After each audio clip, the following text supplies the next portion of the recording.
hi. So it's obviously time for an update video.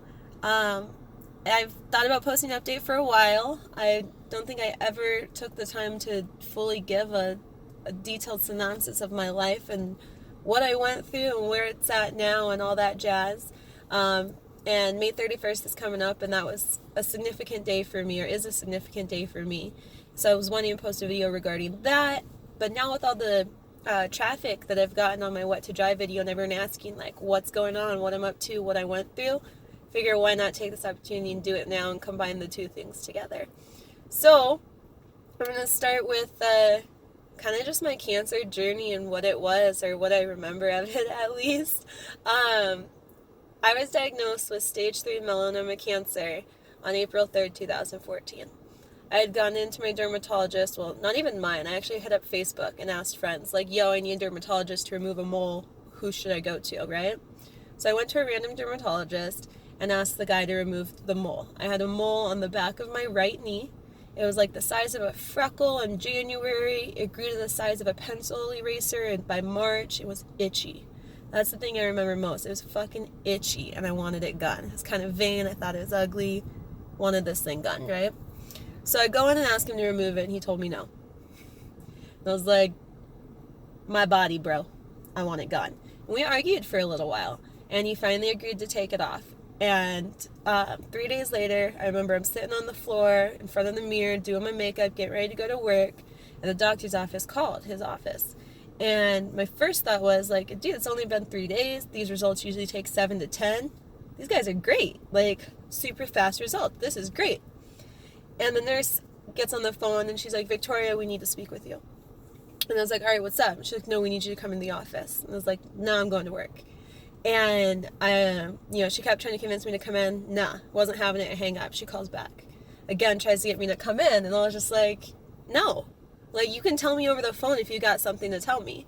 And of course, like HIPAA laws, she wasn't allowed to release any information. I was like, well, then if it's so important, have the doctor himself call me.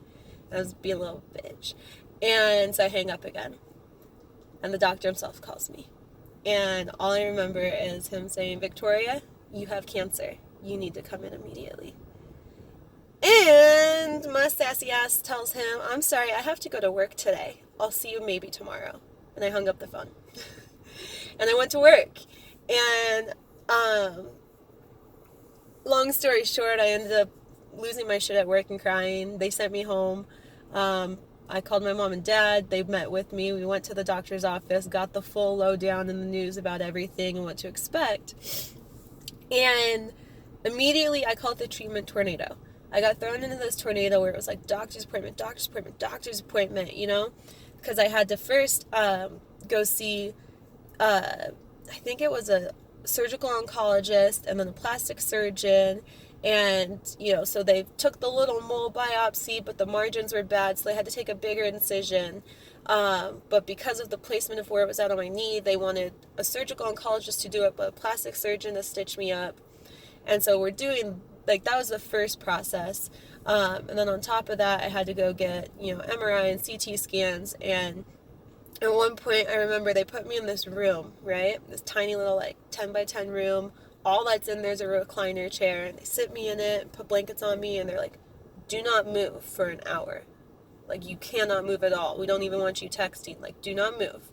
We're going to have someone come in. They're going to inject you with this stuff so that on the scan, if there's cancer in your body, it'll attract to it and light up on the scan. We'll know if you've got more cancer. I was like, all right, whatever.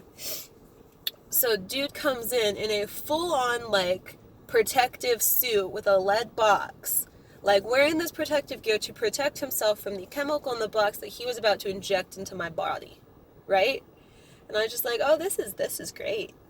And so I get that scan done, tons of scans, tons of surgeries. Comes back from that scan that my lungs lit up and my groin lit up. And I meet up with my doctors again, and they tell me basically, well, from the looks of it, it seems like you have stage 4 cancer. You probably have 6 months to live, and this is what we can do for you now. And it's I remember that, shockwave in my head. I was, 5 or 6 months away from my 24th birthday, and was like, wait, you're telling me I might not live to see my birthday? right? And so we have all these, I don't know, it's just like treatment tornado, right? So more surgeries. It turns out that the lymph nodes in my groin did come back with more melanoma. So I had a full lymph node dissection, which was probably one of the biggest regrets I have throughout my treatment besides doing interferon. Just because if given the option, I would have done lymph node mapping, which is where they only pull out a few lymph nodes at a time. Instead, because I did the full lymph node dissection, it removed the entire lymphatic system in the right side of my leg. And now I have chronic lymphedema, constant chronic pain. I have like a pump machine, the FlexiTouch, that I have to use multiple times a week just to pump the fluid out of my legs, so to reduce the swelling and the amount of pain that I have in it. I can't like sit for a long period of time. I can't like, I don't know, I'm restricted a bunch, and I deal with the lymphedema in a lot of ways now that I never anticipated I would. I've got these like super sexy compression stockings that I have to wear. Like, it's great. It's all great. Kind of regret doing that surgery. But so then we get that one done. I had infection after infection. The one behind my knee split open, like, because they ended up having to take out like a 2x3 chunk of skin to get all the margins, and like zigzag stitched it together, and that ripped open and got a staph infection in it. I got a yeast infection in it at one point. The one in my groin, because of how deep it was, like, if I remember correctly, like, that one first they had me on a wound vac just because of how deep the wounds were. Well, then it got an infection in it. And like, I remember I have one video posted, I think it's only on my Facebook, but one where we had to go in and they couldn't figure out what the infection was, but it was getting really big, and my leg had swelled to like twice the size of my other one. And they did an ultrasound, and like these big pockets of pus and fluid, right? And so they take these giant ass needles and basically inject it into my leg, and with like a suction syringe, whatever, suck out some of the infection. And the goal was to clear out as much of the pus as they could, but also get a sample so they could test it and figure out what the fuck was in my leg. Well, they do this, and I remember my mom was at the procedure with me. She was at everything with me. And it was so gnarly, she ended up passing out. So like her and I were both on gurneys together, waiting for like them to finish the procedure and figure out what was going on with my leg. But because that got so bad, I think they ended up thinking that it was cocci in my leg, but now Mayo Clinic says there's never any sign of cocci. I don't know. We still don't really have a solid answer for what was in my leg or what caused the infection to get so bad.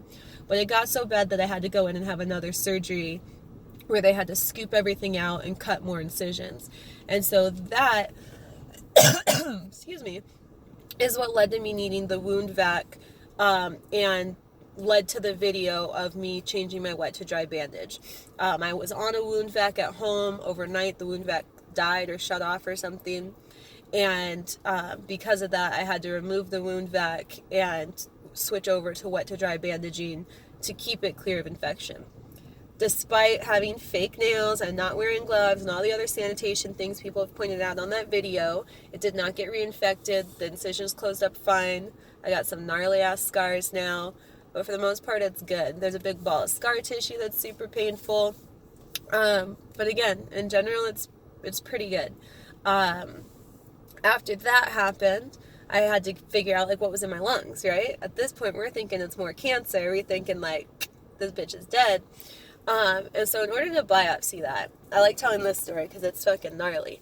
They need you awake, right? Because they have to stick a needle into your lungs. They need you to hold still.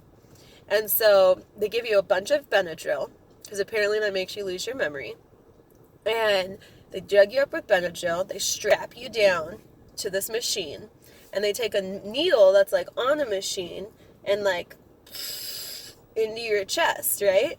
But they want you to like hold your breath while they stick the needle like through your rib cage and into your lungs to biopsy the shit that's in there and figure out what it is, right? Gnarly. So gnarly. But luckily we got the test results from that, and luckily, maybe you can say luckily, it came back valley fever. So on top of my cancer battle, they put me on all these drugs for valley fever, which was great. It mimics the side effects of chemo, which is great. But it actually was like a real blessing, because instead of them thinking I had 6 months to live in stage 4 cancer, my official diagnosis became stage 3A metastatic melanoma, malignant melanoma that metastasized to my groin, whatever the correct verbiage is.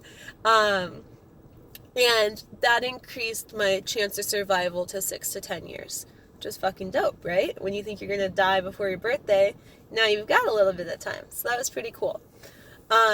Once I became NED, so for those who don't know, melanoma is incurable and fatal. They're coming out with a bunch of drugs that's trying to get it there, but at the time there is none. So there's no remission. I don't ever get to be said that I'm in remission, but I'm NED, or no evidence of disease. And that basically means that the melanoma particles that are floating around my body are too small to be detected on any test that we have available today. So at some point, doctors predict that these little particles are going to attach somewhere, find a host, grow, and become more cancer, and essentially kill me. But for right now, we can't find any of them, so nothing can be operated on. There's no further chemo or anything that can be done. So I'm NED.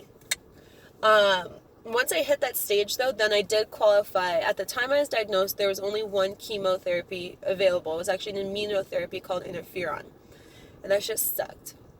I tried to get on a bunch of trials. There's like this stuff called IPI. There's like all these different drugs that are now approved for stage 3 patients, which is awesome. But they weren't approved when I was going through everything.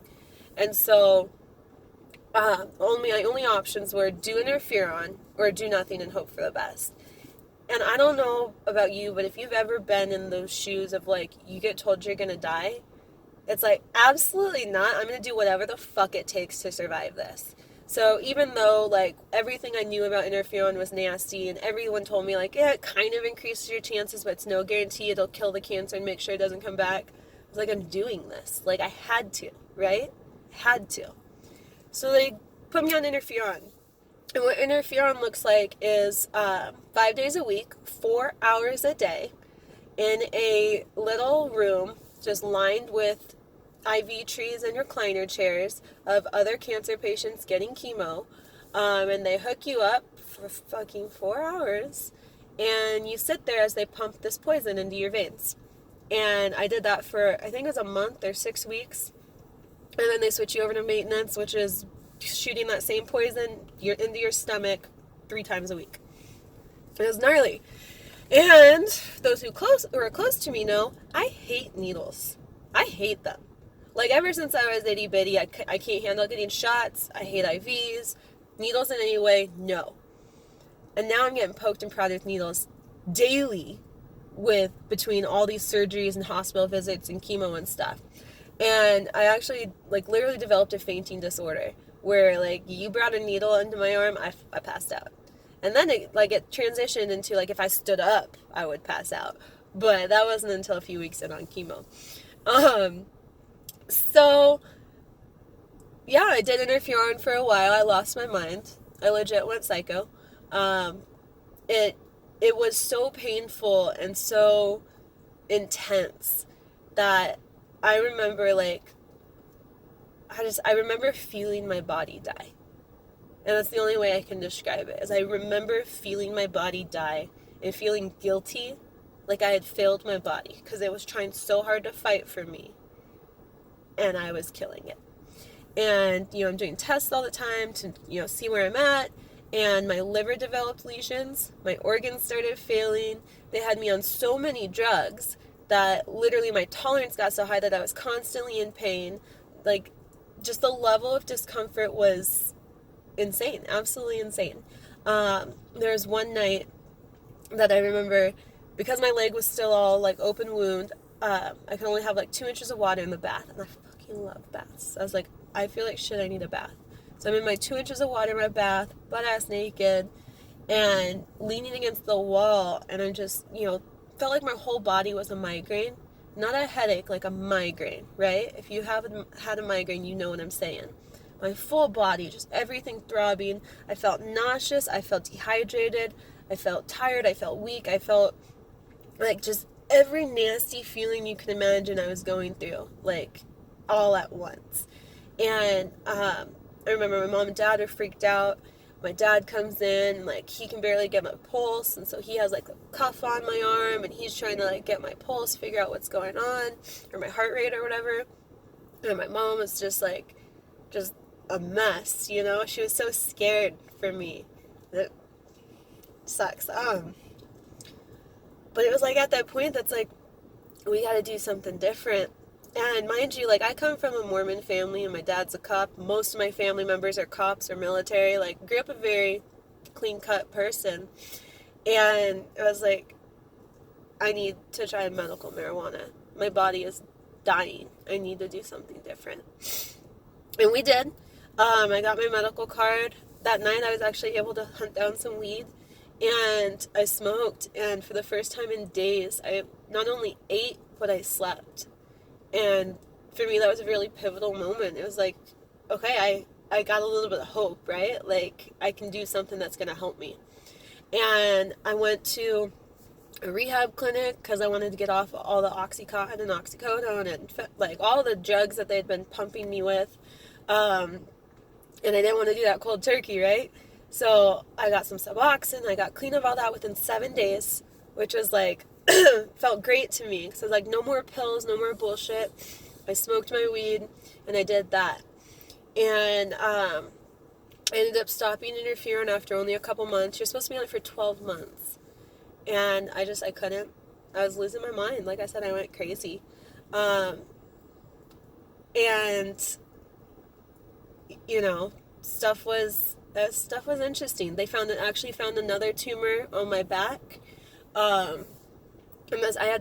So it's kind of ironic. I have a tattoo across my shoulder blades that says blessed. And right in the center of that tattoo, they found another melanoma tumor. And so now it looks like it says blissed because they had to cut out the E. But, ironic, I had a blessed person with cancer. But aside from that stage 2 tumor, my secondary one, I haven't had any major tumors. I get biopsies every 3 months. I've had hundreds, literally hundreds. Sometimes I'll get 10 at one time every 3 months. And it's been 4 years now. I see my oncologist. I used to see him every month, then every 3 months, then every 4 months, now every 6 months.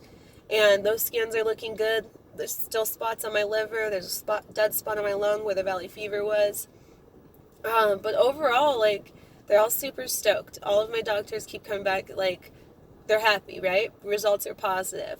And so once the, like, medical side, like, physical results started getting better, it's like, yo, you've been neglecting your mental health, right? Like, I lost my mind a few times. Ruined some, like, relationships that were very dear to me.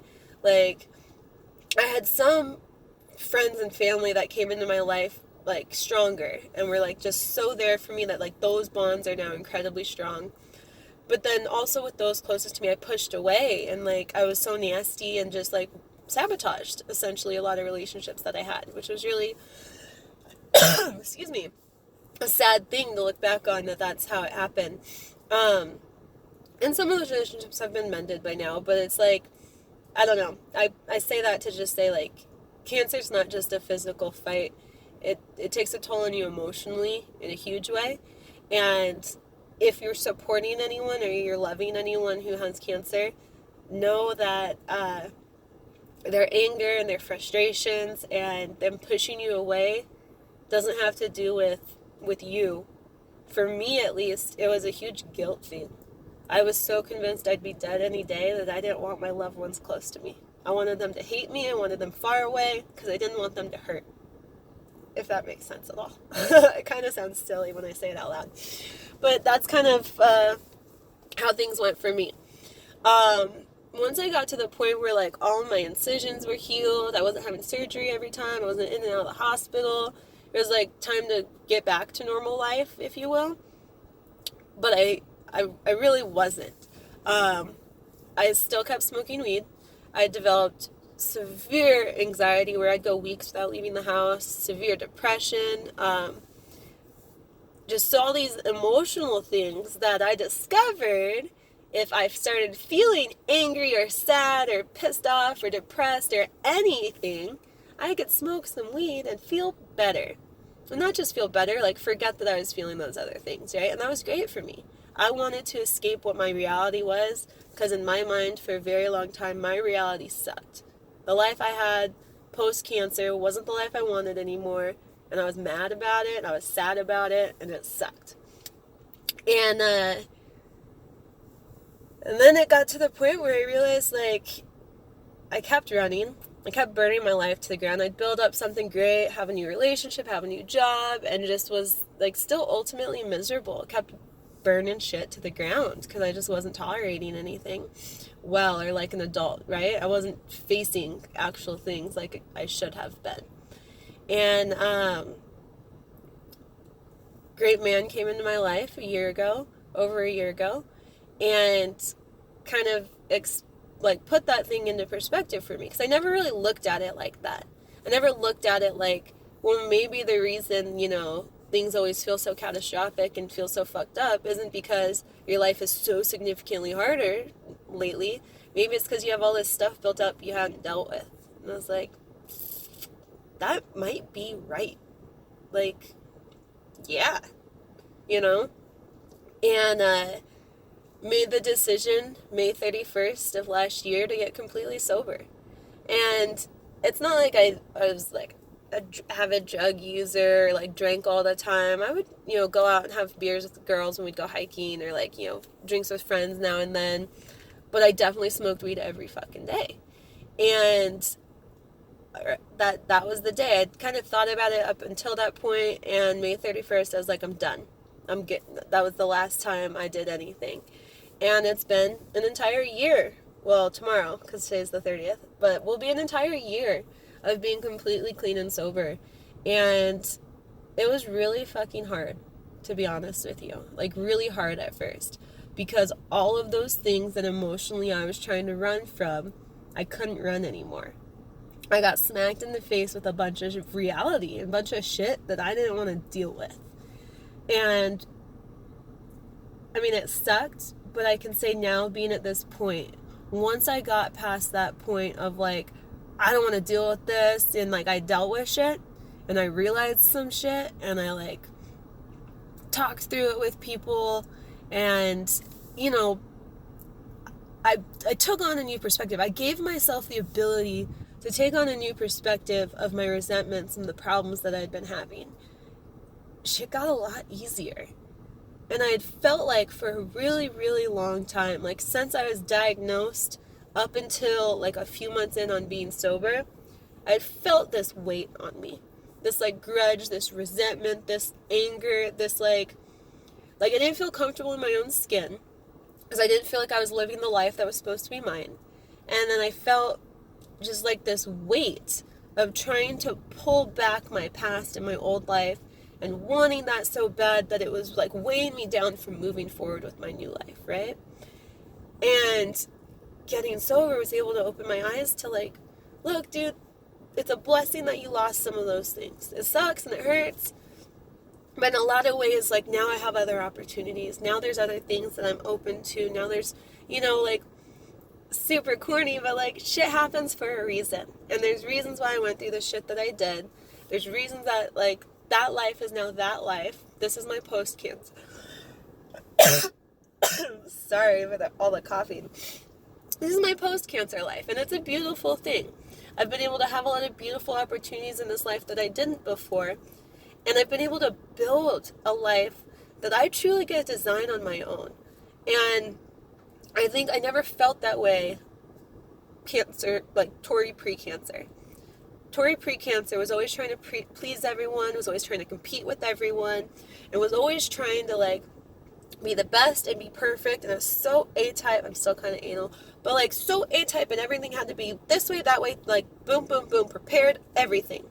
And it was super stressful, and I didn't know how to be present, and I didn't know how to just enjoy little things in life. And now I do. I have the opportunity. I'm getting better at going with the flow of things and just kind of accepting the world as it is, accepting myself as I am, forgiving myself, having patience for myself. Just like, there's so many things that I've realized now and that I'm able to experience now that I couldn't when I was clouding my mind and my life with weed and alcohol. And not only those substances, but what came along with those substances was my baggage emotionally of my angers and my resentment and, fuck this life, I don't want this life. I'm able to get rid of all that. And I can truly say that, like, I'm at a point now where I'm blissful. Does that make sense? Like I'm happy and I'm content with everything that's going on in my life. I don't have, the career that I pre-cancer Tori planned to have right now. I'm not living where I did. I love my car, so I guess I can't go there. But all those things that, like, those expectations I had for myself that, like, I used to get down on myself for, I don't feel those now. I'm very happy and I'm very content. I have a beautiful relationship. I have a beautiful family. I have an amazing little dog, which I'll backtrack for that. So, she's now 3.5, little boxer named Melly. I named her Melly for melanoma. And she was kind of my, like, savior, my guardian angel. Well, I guess you can say my mom is, like, my true savior, guardian angel, because throughout this entire thing and this entire process, like, she's my rock. She took off work every single day and was by my side every day of chemo. She was at every appointment, just, like, fucking everything. To this day, like, my mom's my everything. And being how great and perceptive she is, after being diagnosed and kind of learning more about it and getting hooked up with a melanoma specialist, we learned that I couldn't have kids anymore. I mean, it was kind of my choice, but it was basically laid out to me as, well, you could risk having kids and pass it on to your kid, and your kid can die of cancer, or you can have a kid, get pregnant, and while pregnant, because pregnancy hormones like the HCG feeds melanoma, so a lot of women actually find out they have melanoma because while they're pregnant, a mole changes, and oh shit, it's melanoma, knowing that I already have a melanoma and as aggressive as it was, they're like, you probably would develop new moles or they would change, which would stimulate the growth of your melanoma, which you can't undergo treatment while you're pregnant, so you'd have to wait, those 9 months until you had your baby, which if it wasn't too late at that point, then you can get treatment. But chances are it'll be so far progressed that you'll die, and whoever you had this child with will then be a single father, and your baby will have no mother. And I was like, oh, well, that sounds fucking terrible. So no, I don't want that either. And even if, say, I had this beautiful child of my own, and went through everything, the doctors were still very hard set on, like, you got 10 years, maybe, So then I'm thinking, so if I have a child, give birth to him or her, they'll be lucky, like, I'll be lucky if I see them graduate elementary school and make it to high school, right? I was like, how fucked up would that be? To give this beautiful child life, knowing full well that I'm going to take away from them their mother. And having such a close and strong relationship with my mother, I just felt like that would be such a cruel and fucked up thing to do. So I don't know, I felt strongly that, like, that's not something I can do to an innocent child. I can't put them through that level of pain. And I really didn't want to die either and put myself in a position where I would die sooner. So with a recommendation by many of my doctors, I got my tubes tied and I can no longer have children. And the reality of that fucking sucks. Like, it's still something I struggle with. And especially, months after I'm diagnosed, I'm going through all this shit, and, like, the reality of what's going on in my life and what all the changes is sinking in, I got real depressed about not being able to have a child. And my mom, seeing how, like, utterly fucked in the head I was like, you need a baby. You need something to take care of. You need a puppy. And at first I told her no. I always said, like, we've had tons of dogs growing up, and I never wanted dogs, or, like, never wanted to get close with them, because they would die, right? And that was so heartbreaking to me, that someone you love and, like, your family member would die, that I didn't want to get close to any of our family dogs. So I always told my parents, no, I don't want a dog. And now I was like, well, but dogs live, like, 7 to 12 years, right? And I'm supposed to only live 10. Like, this dog's gonna outlive me. Like, fuck yeah, I need a dog. And, like, it became yeah, Mom, I need this dog. And that was a whole journey on in and of itself, but my mom found me Melly. And she came into my life at like the most perfect time. She's a little shithead, and I love her to death. She eats bagels and couches sometimes, but also like snuggles you when she knows you're feeling sad, and like jumps 4 feet in the air every time she sees you because she's so excited, and she's just an absolute blessing. So I have my amazing dog. My mom is and I are closer than we've ever been in my life. Like we've always been close, but like that's my rock. Um, so yeah, I know I've kind of been rambling, but life is beautiful now.